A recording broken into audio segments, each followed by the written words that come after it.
my diamond art friends, my name is Ilene and welcome to my channel. If you are new to my channel, welcome, and if you are returning, thank you for your continued support and friendship. For this video, I am going to do a whip and chat, and while I chat away, I'll be doing 10 weird facts about witches, and if there is, if I feel so inspired when I'm done with those 10 facts, I'm going to go ahead and we'll talk about movies with witches or something like that. But yeah, I have already used the ruler and I've started placing the drills, where the ruler was covering. So we'll go ahead and get that started. I think I'm going to switch to my two-placer pen, not my two-placer, my single-placer pen and my four-placer, just because I don't even need that seven-placer at all, because the amount of drills you can lay down are 3 drills at a time, so might as well use the four-placer. Okay. Hope everybody's doing well. It's storming here right now. I don't know if you're going to hear any thunder or not. We had some really loud rumbles of thunder a little while ago, and it's a normal like early evening, late afternoon occurrence here in Florida. You get used to it, and I don't want to say get used to it, but it's sort of like last year we didn't get a lot of rain, and now we're getting like our normal rain pattern, and it's really kind of nice to have those, just have it be, I don't want to say normal, but at least, we're getting the rain, hopefully no flooding, but, rain. So that's good. All right, so let's go ahead and start these facts. I'm putting down the letter P, which is a letter 939, or DMC number 939. Sorry, I feel like an extra drill. There is. Okay. Thought there was. It was weird. Okay. So we have 10 weird facts about witches. So let me get to the first fact. The practice of witchcraft is deeply rooted in history and has, excuse the joke, conjured up some very interesting myths. And here are a few facts. I'm going to put my glasses on because I need bifocals, but I haven't gotten them yet, and I can't see.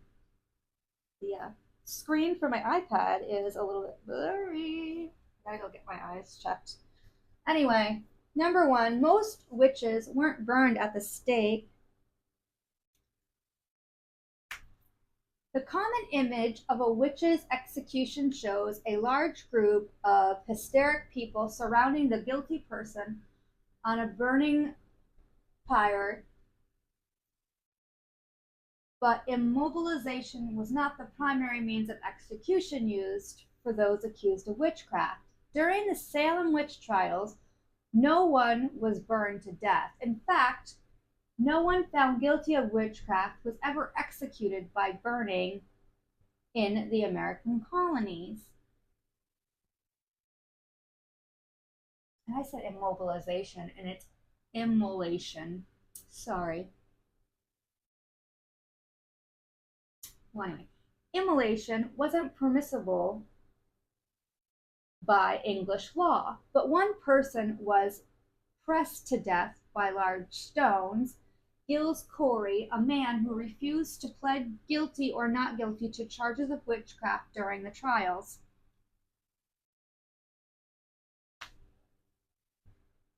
The court found Corey guilty despite staying mute by using the French legal precedent of, and I'm going to say this wrong for any of you guys that speak French, Peine forte et dure. So I don't know what that means, or if any of you guys think I said that close enough to translation, because it doesn't tell you what it means here. Anyway, Corey is the only person in U.S. history to be pressed to death by court order?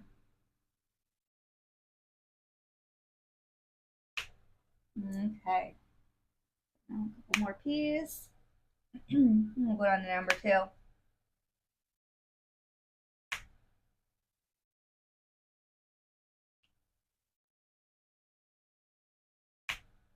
Okay. Number 2. Witch hunts didn't specifically target women. Historical rooted misogyny led many to believe that women were somehow more susceptible to the dark arts or temptation by the devil, and therefore more likely to be witches. For instance, the Laws of Alfred, written by the King of Wessex, Alfred the Great, in 893 CE, specified witchcraft as an expressively female activity, but men practiced too and were called many names, including a wizard, a warlock, or a sorcerer. More P's. There's more to that, but I gotta put some of these down because you guys just didn't join just to listen to me read or laugh at myself when I'm trying to read. But sometimes I know I'm not saying something right, or something just strikes me funny. What can you do? All right, so countless women and men were indiscriminately prosecuted for witchcraft throughout history. During the Trier witch trials in Germany, which lasted from 1581 to 1593, a total of 368 people were executed, and many of the victims were leading male figures of the cities and surrounding villages, including judges, counselors, priests, and deans of colleges. In the Wurzburg witch trial, which stretched from 1626 to 1631, 157 men, women, and children were burned at the stake for such random reasons as allegedly humming songs with the devil to bring a vagrant, unable to give an explanation as to why they were passing through the town of Wurzburg. All right, let me put a couple more of these down.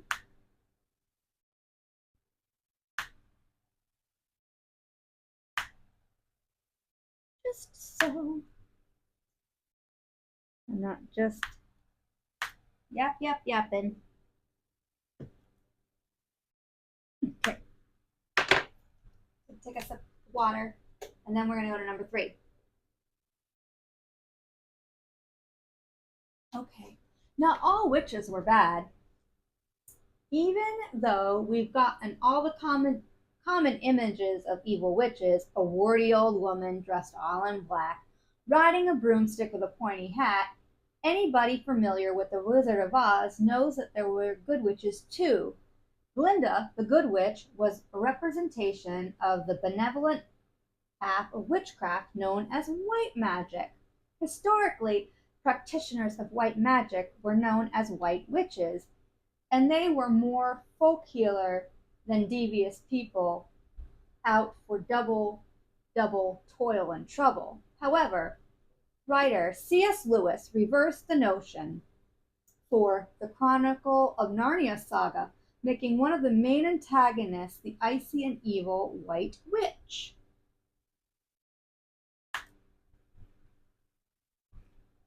I think I watched that with my nieces when they were little. The movie. I can't remember if I liked it or not. Let's see. Did I get all the P's? Yeah, I think so. All right, what one are we going to do next? Let's do 8, since there seems to be a bunch of 8s, and that'll keep me in a different area for a little bit. Let me get these spread out, then we'll do number 4.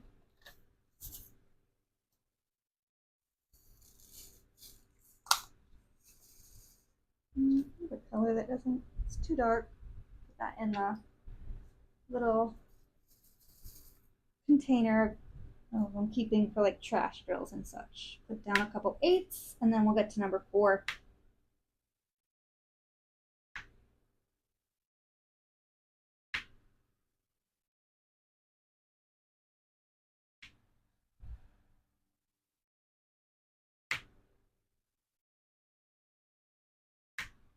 Okay, number 4. People could be convicted of witchcraft without any solid evidence. During the Salem witch trials, most of the legally recognized evidence used against those accused of witchcraft amounted to speculative evidence or witness testimony that accused person's spirit or spectral shape appeared to him/her in a dream at the time the accused person's physical body was at another location, which was accepted on the basis that the devil and his minions were powerful enough to send their spirits or specters to pure religious people in order to lead them astray. Other evidence used against them were so-called witches' marks on their skin that allegedly proved that they had made pacts with the devil. Contemporary research suggests these marks were possibly small, ordinary lesions or supernumerary nipples. What is that? I need to look that up, but I can't do that and have my phone recording. And you know what we're going to do? I'm going to see if I can copy this. I want to copy that and see if I can figure out what that is. Oh, I can. Sort of.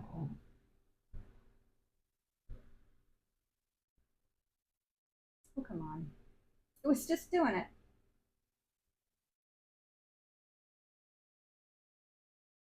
There it goes. I'm going to open up another window.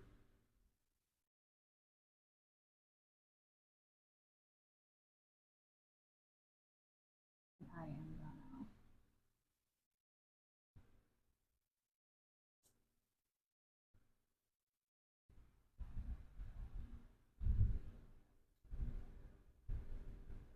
All right, sorry guys. Okay, it is. Oh, well, that's exactly what I thought it might be.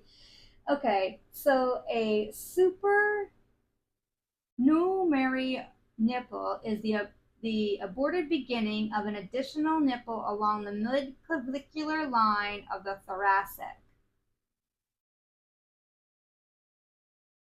And let's see. And it usually occurs a couple centimeters below the usually shaped nipple. All right, well, there we go. We now know what that is for any of you that were also wondering that wonderful fact as well. Yeah, we now know what that is. So I hope that helps us sleep better tonight. I mean, good grief.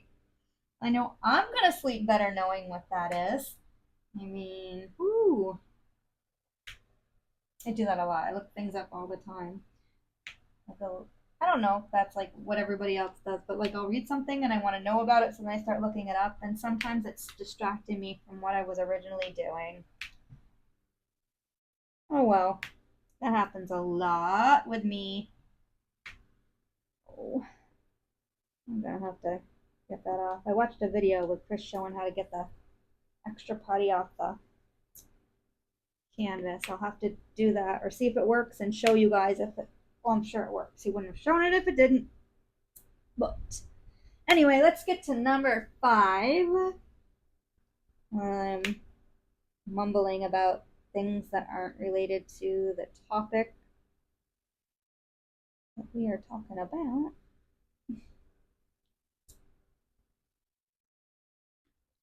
All right, number 5. We don't know where the word witch came from.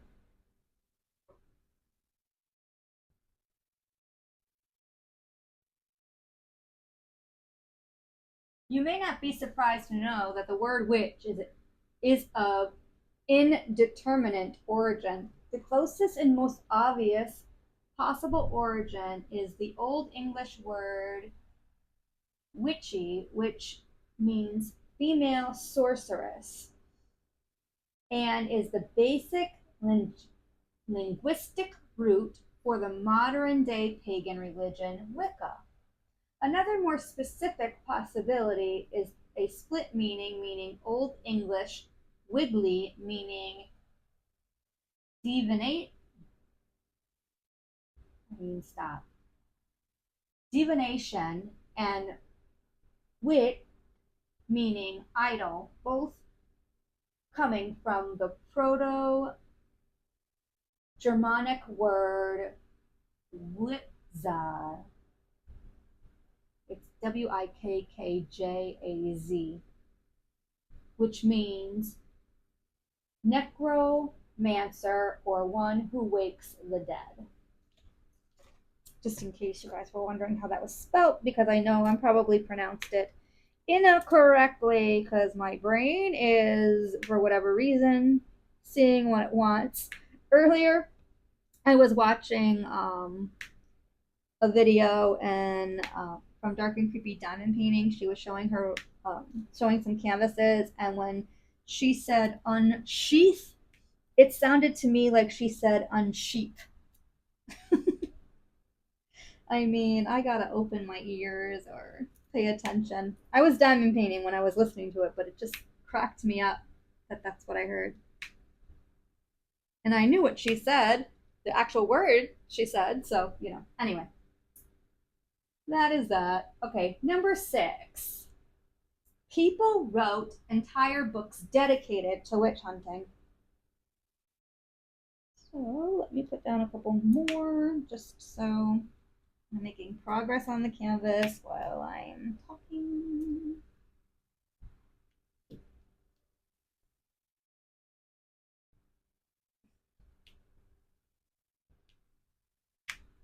There we go. What is that? Where'd that come from?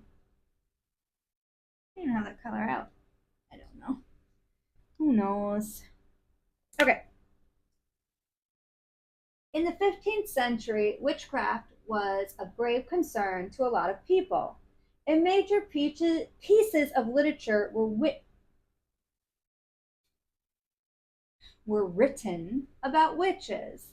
The most famous was a legal and theological document that became the de facto handbook on how to deal with witches and witchcraft, and spurred the nascent hysteria caused by witch hunting in Europe that would last well into the 18th century. The book was written by 2 clergymen of the Dominican order, Jacob Sprenger, the dean of the University of Cologne, and Henrik Kramer, a theology professor at the University of Salzburg, and used Exodus 22:18, "You shall not permit a sorceress to live," as its basis to detect and persecute any and all witches. A little bit more with that, but let's put some more inks down. Oh, that's gonna bug me. I was using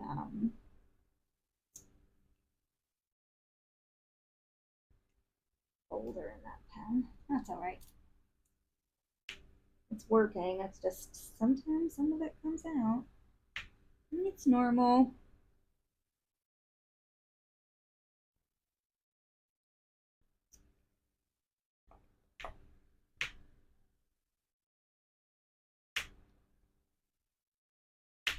All right.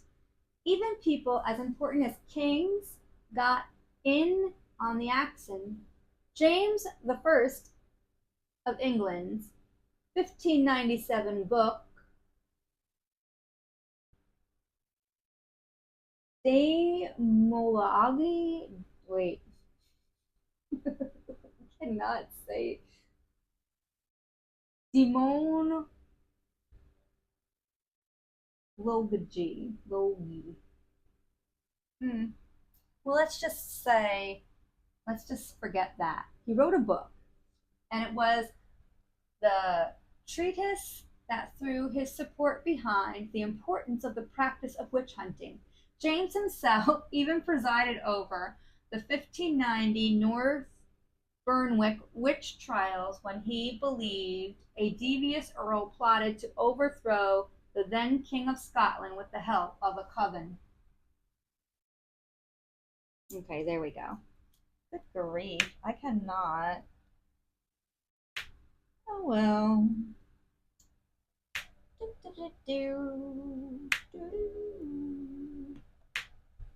Trying to think.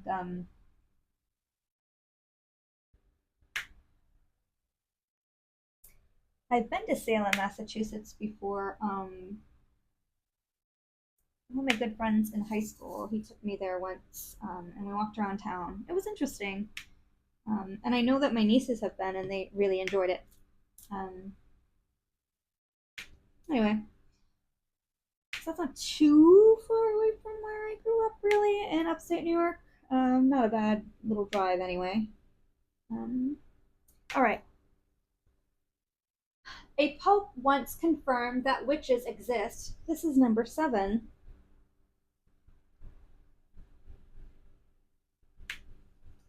The Catholic Church saw witchcraft as a threat to all of its followers. In 1484, Pope Innocent VIII issued a papal bull titled Desiring the Supreme Ardor that recognized the existence of witches, saying, many persons of both sexes, heedless of their own salvation and forsaking the Catholic faith, give themselves over to devils male and female, and that they afflict and torture with dire pains and anguish, both internal and external, these men, women, cattle, flock, herds, and animals, and hinder men from begetting and women from conceiving, and preventing all consummation of marriage. That, moreover, they deny with sacrilegious lips the faith they received a holy baptism, and that the instigation of the enemy of mankind they do not fear to commit and perpetrate many other abominable offenses and crimes at the risk of their own souls, to the insult of the divine majesty, and, and to the most pernicious example of scandal of multitudes. The papal bull effectively gave Kramer and Spranger, the writers of the Malice Maleficarum, the God-given authority to begin their inquisition. A lot of words in, I'm not going to say foreign words, but they're either like Latin, or French, or Old English. I mean, here in the United States, we don't even speak like proper English. We speak American English. I mean, for real. As we all know, over in England, they say different words for, different things than we do over here.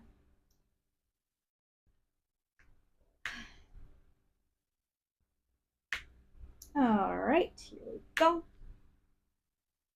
Getting there. Okay, let's do, let me see. Number 8, and then I'll finish up the number 8s. Laws about witchcraft were in place in the mid 20th century.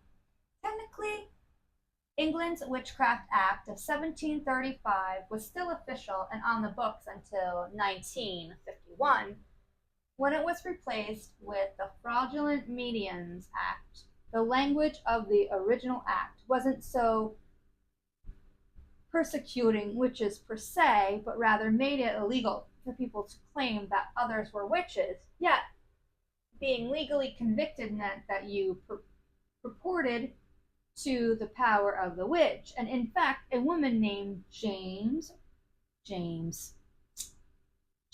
Rebecca York, was found guilty in 1944 under the law, though she was convicted mostly because she was defrauding people with bogus seances. Sounds like she needed to make some money. I think it would be interesting to like witness a seance. I think it would be kind of interesting.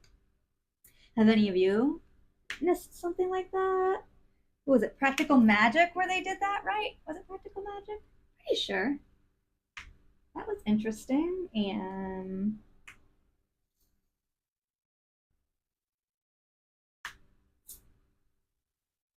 yeah, I'll put down a couple more of these eights. I want to finish up the eights and go to the next number, which is, we'll put the next color and get that done.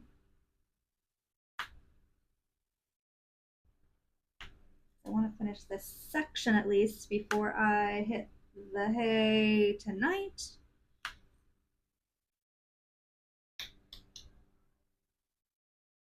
Yeah, I want to say that I got them all, and I'll do the W's next. I'll pour the W's out and then read number 9. I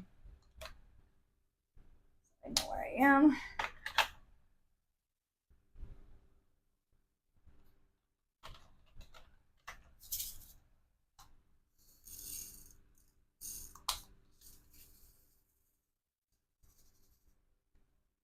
Okay. Witches probably didn't wear pointy hats. The origin of the association of the broad brim, pointy hats with witches is murky at best. One school of thought is that it is based on the peaked cap Jews were required to wear in a 1215 decree by Pope Innocent III.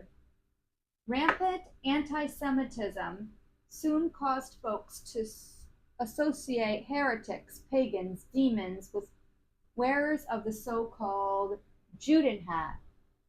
In the early 1700s, the image was co-opted by artists who immortalized the image in a painting of the old hag and the witch's hat we know today. All right, let me get some W's down and then we'll read number 10.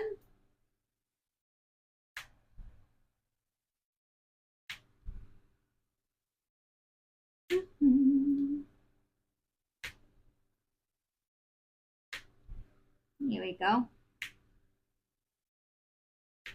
Making some progress now.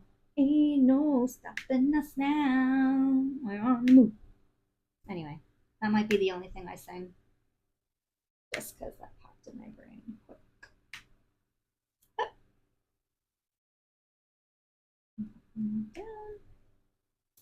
Okay. Witches really did fly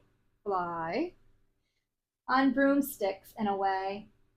The origin of the broom as a witch's preferred mode of transportation is pretty weird, although if you were looking for the best gift for witches, you might still be tempted to consider a broom a good option.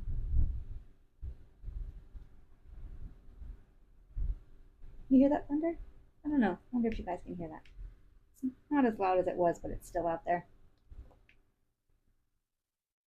Yeah. All right, anyway. As it happens, people who practiced witchcraft experimented with herbs and potions and rituals that may have used the mandrake plant. Mandrake contains scopolamine and atropine, two alkaloids that cause feeling of euphoria in low doses and hallucinations in higher doses. The ritual performed The rituals performed in the nude called for the participants to rub an herbal ointment containing the mandrake on their foreheads, wrists, hands, and feet, as well as on a staff that they would ride. The friction of the ointment coated staff on the witches would absorb ointment into their system and cause a floating sensation. And their description of the feeling is that perpetrated that the symbol of the witch flying on a broomstick. All right, was that the last one? Might have been. Hold on. Might have been. Was I only doing 10? I guess so. Oh, and it was only 10 weird facts about witches. So yeah, that was a 10 weird facts about witches. Was it weird facts? What was the name of this one again? Well, I don't know. Let me see if it'll go back. Getting glitchy. Oh, 10 weird facts about witches. That's right. All right, so I'm going to close that. All right, so sorry it wasn't better. I was just trying to find a topic to fit my canvas, and well, you know how that goes. So since I'm still got a little bit of time, I can chat away a little bit. We can talk about I can talk about some movies, right, that have some witches in them. So I know we all know like Hocus Pocus, and that's always a good one. um I like that one, but and then he brought up Practical Magic. What was it The Craft? And oh gosh, every time I think I have, like, I'm gonna start making lists because I don't do a very good job like remembering names of stuff until like after I have like the whip and chat done. But what was the show um that had the three sisters? That one was played by Shannon Doherty, may she rest in peace. And Alyssa Milano was another one of the sisters. And dang it, man, why can't I remember the name of that off the top of my head? I really liked that show a lot. Um, there was that show, right? And then Sabrina the Teenage Witch, which was a little comedy show that was on. Was it on ABC over here? Maybe. I don't really remember. Trying to think what other ones I would remember. There was that one. Gosh, it was in the 80s about the teenage girl that became a witch, and she was, she was in high school. Oh, Teen Witch was the name of that one. Teen Witch. That was the name of that one. Remember that.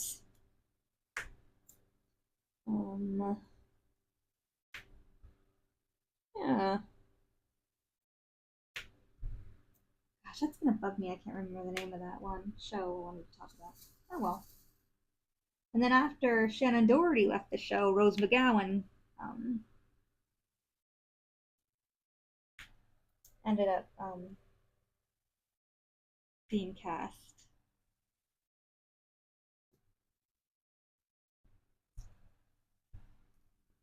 Yeah. Well, since my brain just seems to have done a shutting down of what I wanted to talk about after I finished reading that, because I didn't write it down, because I'm getting really good at not writing things down anymore to get myself prepared. I'm trying to fly by the seat of my pants, which I don't need to be doing. I want to plan things out better and make it, be a little bit more fluid. And I know I need to get this whip and chat in so that I can for this week. I'm not going to have this canvas done by the end of the month. I thought I was going to be able to finish it, but I'm just not getting enough done. Not that I'm not getting enough done, it's just squares take longer, and I don't think I took that into account when I was like factoring in like like when I could get it done, or and how long it would take. Um, yeah, that's all right though. Um, I'll have it done probably by this, probably on the second would be my guess. Because if I can finish, at least this bottom part tomorrow, and then start the part over here, or just have this bottom part done, I could do like part, maybe finish it on Thursday, maybe on Friday, which is the second. And then I'll start my canvas for what was I thinking, being hosted by Diamond Painting with Jack. So if you're interested in finding out more details on her event, go and check out her channel and find out how to do that and like what she is asking us to do. I actually need to go back and remind myself, so when I'm doing my planning, such as WIP and chats or update videos or what have you, I remember what day she asked for those, and I want to say they were Thursday. Does that sound right? I don't know. I need to go back. I'll have to go back and watch that video. And she might have mentioned it in a couple other ones, but I do remember her mentioning it in one specific one. Go back and figure it out, because I want to make sure that I'm on top of that as well, so that I can get that going. And yep. So there are my W's. I'm gonna no, I'm not done. I see a couple more, and then I'm gonna be done.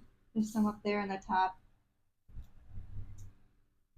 and then I'm gonna be done and stop talking like I'm making sense when I don't even feel like I'm making sense right now. But that's all right. Not every WIP and chat is gonna be fabulous. The next WIP and chat I'm gonna do some facts on the aurora borealis, because my canvas is a landscape, which is kind of aurora borealis inspired, let's say. But I'll be doing a kit up video on that in the next day or so. But anyway, I want to thank you all for suffering through this WIP and chat of my 10 weird facts about witches and listening to me ramble. Very much appreciated. If you wouldn't mind, if you enjoyed it, giving me a thumbs up and leaving me a comment. And have yourself a nice day or night, whatever it is for you. Take care. Happy diamond painting. And until my next video, bye.